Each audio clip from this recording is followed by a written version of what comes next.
What do I put my energy into that doesn't benefit my quality of life to any extent?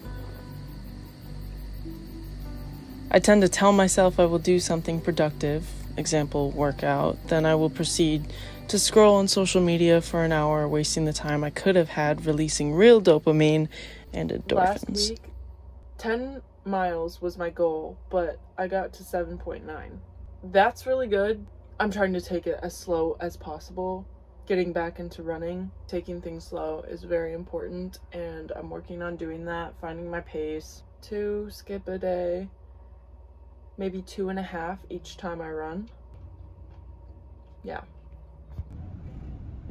But again, to answer my own question, what do I put my energy into that doesn't benefit my quality of life to any extent? Distracting myself so I don't have to make the choice of starting something new. For example, running.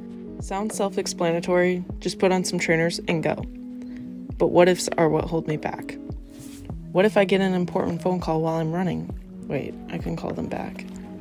What if my knee that I had an ACL surgery on tears again?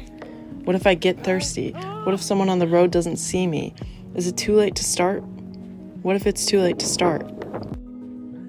I think distracting myself so I don't have to make the choice of starting something new was what started letting others make all of my choices for me. There was a period in my life where I said yes to everything. One of those self-discovery prophecies I adopted from the self-help books. In a safe environment, this was the most life-changing thing I had. But when I began a new chapter, saying yes to everything was really scary. It became a new way I was taken advantage of on my journey, and my journey faded in the background. The habit that I had changed my life in one scenario became a nightmare in the next. Bad times are an unavoidable part of life, and to acknowledge our pain is very important to a healthy life. At this point, I had ignored many things within myself that only I could see. I knew I needed to find some sort of cathartic way of releasing them, and having somewhat healthy lifestyles seemed to do the trick for the majority of that summer. The summer of 2022, I began a workout challenge, kind of like a 75 hard, in search of a distraction that would allow me to push my limits. It was the most consistent thing I had ever done. Sometimes in this, I felt lonely and somewhat proud of that feeling. The reality was that I was unaware of what I truly needed. I didn't know what to look for or how to express my fear or frustrations.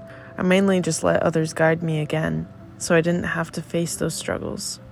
Now, at 23 years old, I'm learning to step into the fire that I've been avoiding, separating each burning log from the other and sitting in its sometimes unbearable heat for a while. Kind of like sunbathing.